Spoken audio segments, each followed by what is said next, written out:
आरहत वाङ्मय में संबरो शब्द आता है। आश्रव जहां कर्म के आगमन का मार्ग है, वहीं संबर उस मार्ग को निरोध करने वाला तत्व है, निरुद्ध करने वाला तत्व है। संबरो मोक्ष कारणम, संबर मोक्ष का कारण होता है। संयम की चेतना से संबर को विकसित किया जा सकता है। आगम वाङ्मय में एक कथानक का संकेत मिलता है, मैं उसे अपनी शैली में प्रस्तुत करना चाहूँगा। आगम में कहा गया, अपत्थम अम्बगम भुच्चा राया रज्जम तुहारे। एक राजा था और राजा हो या सामान्य व्यक्ति हो, कई बार अपनी अपनी रुचि होती है। खाने में अपनी रुचि, न खाने में भी अपनी रुचि,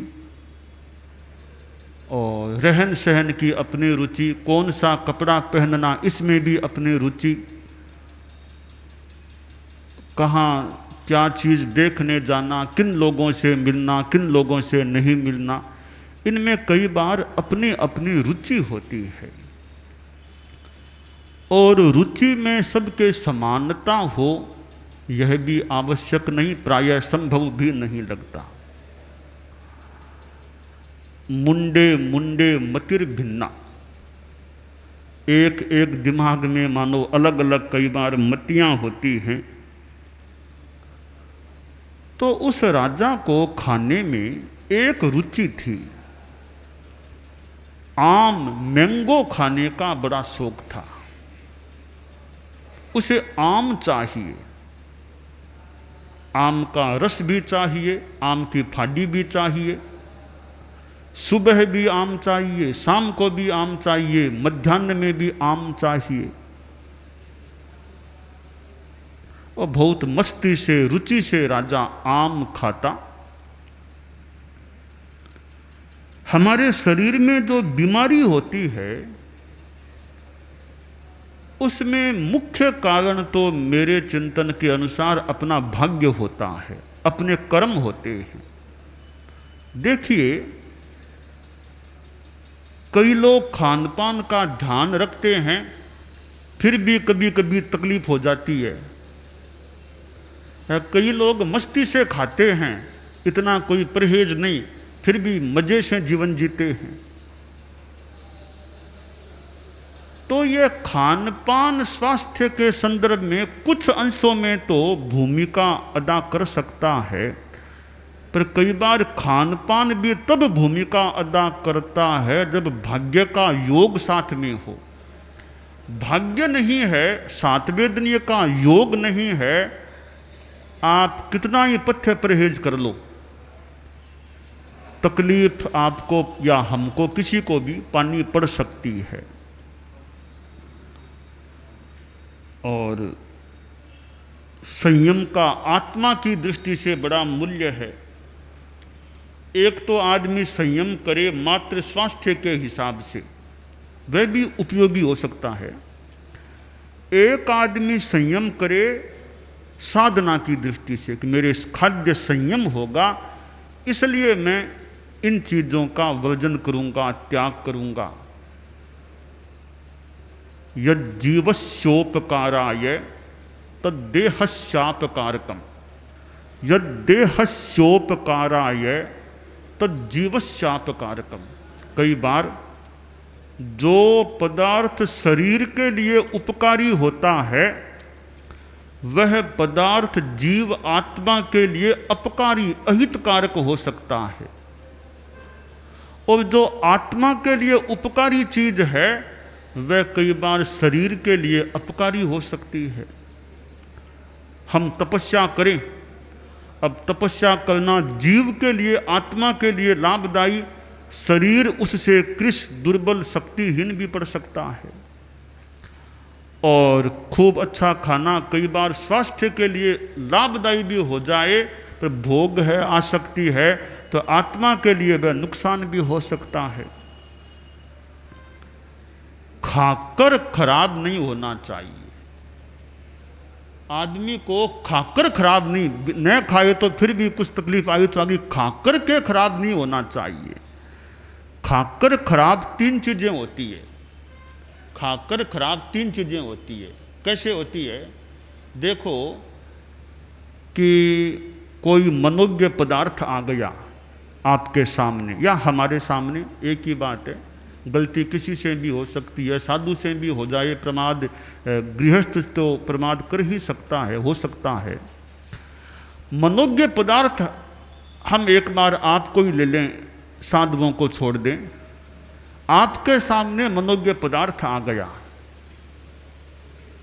मान लीजिए भुजिया आपके सामने आ गई। अब भुजिया, चूंकि आपको शौक है, आपने भुजिया खूब अच्छी मात्रा में खा लिया। अब भुजिया को शरीर को अपेक्षा नहीं थी, पर जीभ को अपेक्षा थी, स्वाद की वृत्ति थी। आपने खूब अच्छी मात्रा में भुजिया खा लिए।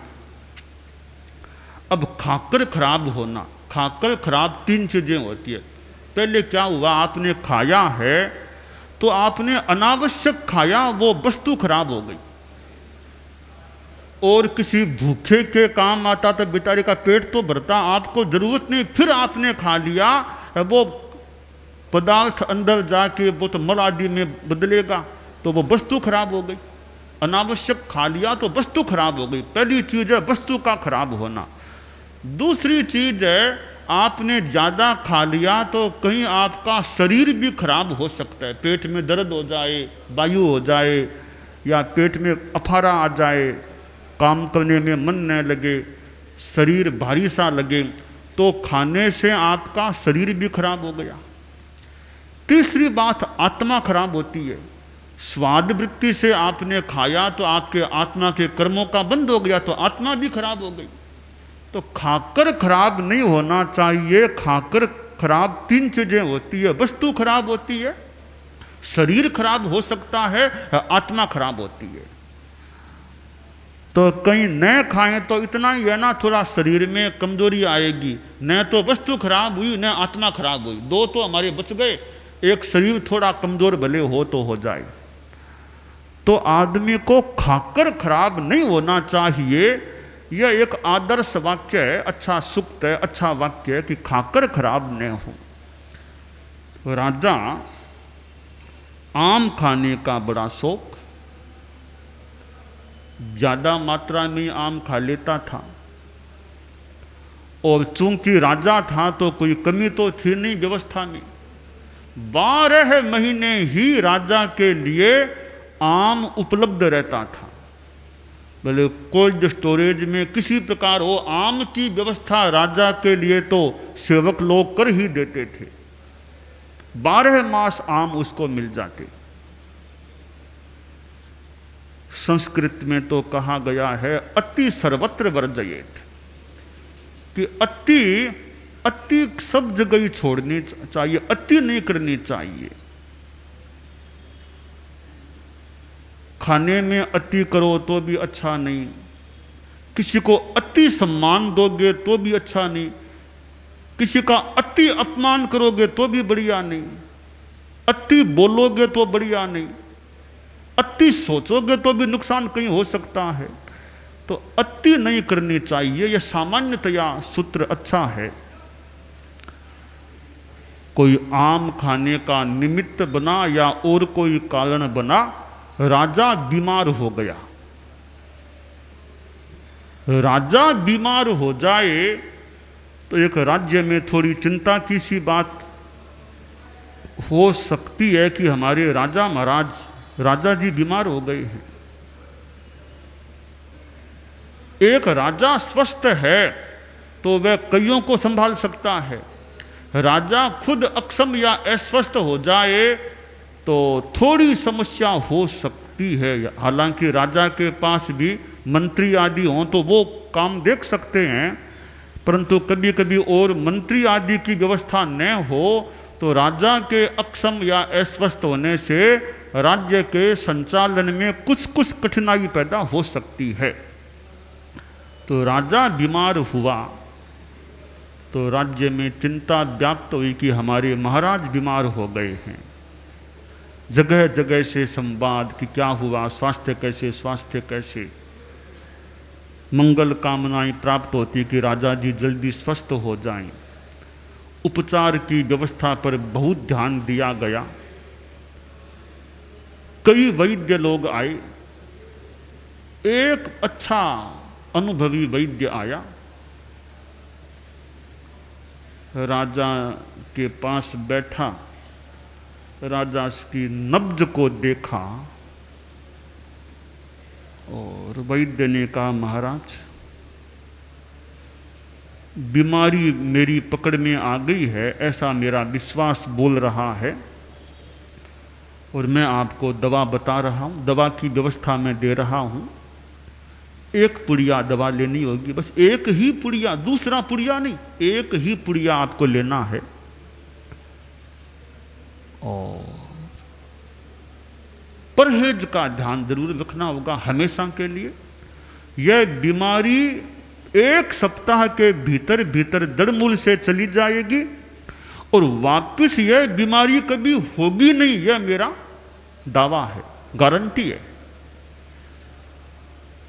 वैद्य ने बहुत आत्मविश्वास के साथ कहा। सेवकों ने वह पुड़िया मंगवा लिया, दवा का पुड़िया। राजा ने पूछा, परहेज क्या करना होगा पंडित जी?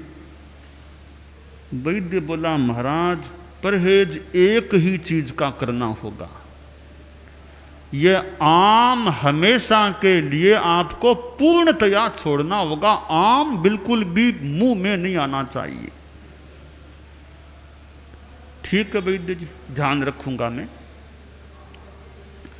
राजा ने वह दवा ले ली और मंत्री से कहा कि मंत्री जी, पूरे राज्य में कहीं भी आम का बगीचा, आम का पेड़ न रहे, सब आम के पेड़ों को कटवा दो, कहीं कोई आम मेरे पास भी न आ जाए। आम का मुझे परहेज रखना है। राजा का निर्देश इंगित मिला तो मंत्री ने पूरे राज्य को आम्र विहीन बना दिया। राजा का स्वास्थ्य अच्छा हो गया। कुछ समय बीता, कुछ महीने बीते। एक दिन राजा ने मंत्री से कहा, मंत्री आज थोड़ा घूमने का मूड हो गया, काफी दूर आज घूमने के लिए चले, मौसम अच्छा है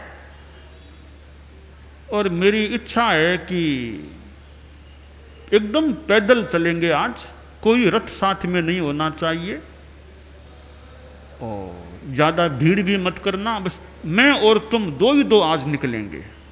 हमारा ही राज्य, हमें कोई चिंता नहीं है, कोई असुरक्षा की संभावना नहीं है, हम दो ही दो चले। राजा और मंत्री दो ही दो प्रस्थित हुए, खूब दूर चले गए। यानी राज्य की सीमा पार हो वहां तक चले गए। सीमा भी निकट में ही थी, जैसे विराटनगर है ना, विराटनगर के थोड़ी दूर पर इंडिया की सीमा आ जाती है। जोगबनी के आसपास पहुंचो तो यहाँ थोड़ी कुछ किलोमीटर के बाद ही इंडिया की सीमा है, आगे फारबिसगंज है। तो जैसे नेपाल की सीमा पास में ही है, आगे इंडिया आ जाता है, वैसे ही वो उस देश राज्य की सीमा निकट में ही थी, आगे दूसरा देश शुरू हो जाता था।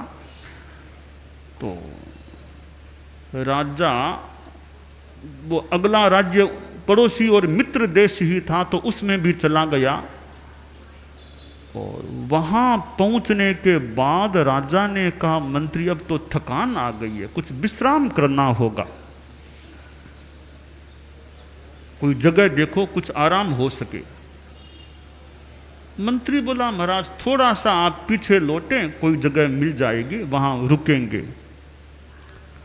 तो राजा बोला मंत्री वो एक बगीचा है दिख रहा है पास में, वहां चले। मंत्री ने ध्यान से देखा तो पता चला कि बगीचा तो आम का था, क्योंकि वह तो राज्य की सीमा के बाहर की एरिया थी, वह तो दूसरे देश का बगीचा था। वो तो बगीचा पेड़ कटाए नहीं गए थे, तो वो आम के पेड़ थे। बोला महाराज वो तो आम का बगीचा है, वहां तो नहीं जाना चाहिए। कि नहीं मंत्री एकदम थक गया, एक बार तो विश्राम करना पड़ेगा। अब राजा की बात को काटना भी तो आसान काम नहीं होता है। जहां एकतंत्रीय प्रणाली हो, राजा कोई कह दे ठीक है एक बार निवेदन कर दे, 2 बार कर दे, 3 बार कर दे, आखिर तो राजा की बात का भी मान रखना एक सामान्य कर्तव्य होता है। तो मंत्री ने सोचा कि मैंने 1-2 बार तो कह दिया, फिर भी राजा जी का मन है कि यहीं विश्राम करना, ठीक एक बार चलते हैं, देखता हूं। राजा को उस बगीचे में मंत्री ले गया और वो आम के पेड़ थे, ठंडी हवा चल रही थी। राजा लेट गया कि थोड़ी देर आराम कर लूं, सो जाऊं। फिर बैठ भी गया, कुछ बातें करने लगा। अब वह आमों की भीनी भीनी सुगंध आ रही थी, तो राजा का मन ललचाने लगा आम खाने के लिए। का मंत्री कितनी भीनी भीनी सुगंध आ रही है, आम तो बढ़िया लग रहे हैं, बहुत बढ़िया आम दिख रहे हैं। यूं राजा बात कर ही रहा था कि एक आम, एक हवा का झोंका तेज आया, एक आम स्वतः टूटा, राजा की गोद में आ गिरा। तत्काल राजा ने आम हाथ में ले लिया। मंत्री बोला महाराज आम आप मुझे दे दीजिए। तो नहीं मंत्री देखता हूं आम कैसा है। यों करते करते राजा नाक के पास ले गया आम को। मंत्री बोला महाराज ये आम आपके काम का नहीं। अरे मंत्री वैद्य जी ने खाने की मनाही की थी, सूंघने में क्या दिक्कत है, नाक से सूंघने में क्या दिक्कत है। अब आप देखिए हम भी देखें, नाक और मुंह में कितना अंतर है। जो चीज नाक के पास आ गई वो तो मुंह के भी करीब करीब पास आ ही गई, यूं लेंगे तो मुंह के पास तो पहले आ गई वो तो। अब मुंह के पास आम गया। मंत्री बोला महाराज आम छोड़िए। अरे मंत्री सूंघने दो आम को। सूंघते सूंघते मन कमजोर हो गया था। या मन ऐसा ही है, मन कमजोर होने के बाद नियम को पालना बड़ा मुश्किल होता है। मन कमजोर न पड़े तब तक वो व्रत संकल्प नियम पल सकता है। जब मन कमजोर हो जाए फिर व्रत नियम पालना भी मुश्किल हो सकता है। अब सूंघते सूंघते राजा ने मुंह भी उसके लगा दिया, थोड़ा सा रस पी लिया, रसदार आम था। और मंत्री ने तत्काल आम को छीना, आम को फेंका, राजा को उठा के अपने साथ या राजा के साथ वह हो गया, महल की ओर ले गया। राजा महल पहुंच गया पर वह बीमारी वापस शुरू हो गई, तकलीफ हो गई शरीर में। तो राजा ने कहा उन्हीं वैद्य जी को वापस याद करो, वापस उनको दोबारा दिखाना होगा। वैद्य जी को बुलाया गया। वैद्य जी आए, राजा को नमस्कार किया, पूछा महाराज और कोई दूसरी तकलीफ हो गई है क्या आपके? कि नहीं वैद्य जी तकलीफ तो वही हो गई। बोला महाराज वो तकलीफ तो कैसे हो गई, जब एक पुड़िया आपने अगर ले लिया है, अगर परहेज पूरा रखा है तो वो बीमारी तो वापस होनी नहीं चाहिए। वैद्य जी ने फिर नब्ज को देखा और बड़े अनुभवी वैद्य थे। कहा महाराज आपने आम खाया था क्या? तो वैद्य जी कोई खास तो नहीं खाया, थोड़ा सा सबड़का तो लिया था। राजस्थानी भाषा में हम वो सबड़का बोलते, सबड़का थोड़ा सा चूसना सबड़का सा बोलते थे। चूसना का सबड़ खा लिया था। वैद्य बोला महाराज माफ करो, मेरे पास अब कोई उपचार नहीं है, मेरा परहेज आपने नहीं रखा, अब कोई उपचार नहीं है। कुछ ही समय के बाद राजा का देहांत हो गया। यह एक कथानक है, एक दृष्टांत है, एक घटना है, जो भी है। हालांकि मृत्यु तो देखो एक दिन तो सबकी होनी ही होनी है, राजा हो या रंक, एक दिन तो सबकी मृत्यु निश्चित है। राजा राणा छत्रपति हाथिन के असवार, मरना सबको एक दिन अपनी अपनी बार। तो मरना तो सभी को होता है। ठीक है, कोई जल्दी जाए, कोई थोड़ा लेट जाए, कुछ भी जाए या समय पर जाए, पर जाना सबको होता है। तो राजा को भी मरना तो पड़ता ही पड़ता, आम खाता अथवा नहीं खाता, एक दिन तो राजा को भी जाना ही पड़ता था। परंतु हो सकता है वो आम का भक्षण कोई अकाल मृत्यु का निमित्त बन जाए। हमारे यहाँ अकाल मृत्यु की बात भी मानी जाती है कि कई बार आयुष्य लंबा होने वाला होता है, पर किसी निमित्त से वो आयुष्य जल्दी ही पूरा हो जाए। तो राजा का देहांत हो गया। अपथ्यम अम्बगम भुच्चा राया रज्जम तुहारे। जो अपथ्य था राजा के लिए आम, उसको खाने से राजा राज्य को हार गया, जीवन को भी मानो हार गया। तो यह असंयम हो गया। संबर की साधना करने वाला व्यक्ति मन का भी संयम करे, वाणी का भी संयम करे, शरीर का संयम करे, इंद्रियों का संयम करे, तो संयम पुष्ट होता है, तो संबर की साधना भी पुष्ट होती है। सम्यक्त्व संबर तत्व विद्या के अनुसार, तेरा पंथ तत्व विद्या के अनुसार चौथे गुणस्थान तक सम्यक्त्व संबर होता नहीं।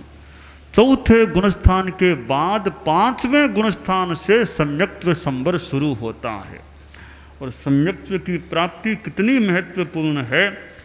संस्कृत में कहा गया, सम्यक्त्व रत्नान्य परम ही रत्नम, सम्यक्त्व मित्रान्य परम ही मित्रम, सम्यक्त्व बंधोर ही परो न बंधु, सम्यक्त्व लाभान्य परो ही लाभ है। सम्यक्त्व के रत्न के समान दूसरा कोई रत्न नहीं, सम्यक्त्व रूपी मित्र के समान दूसरा कोई मित्र नहीं, सम्यक्त्व के समान कोई दूसरा बंधु नहीं, सम्यक्त्व लाभ से बड़ा कोई लाभ नहीं। तो सम्यक्त्व की प्राप्ति बहुत महत्वपूर्ण होती है। और जीवन का क्या, अनंत काल की यात्रा का वह समय बड़ा महत्वपूर्ण है। यानी जिस समय में हमें सम्यक्त्व की प्राप्ति हो जाती है, समय तो अपने आप में समान ही है, पर वो जिस समय हमें सम्यक्त्व मिला, वो सम्यक्त्व मिलना अपने आप में हमारे लिए महत्वपूर्ण बात हो जाती है। तो साधना का एक महत्वपूर्ण आधार है सम्यक्त्व। उपासक श्रेणी के सदस्य मेरे सामने हैं। उपासक प्रशिक्षण शिविर में भाग लेने के लिए अनेक व्यक्ति पहुंचते हैं। इस बार भी शिविर लग रहा है।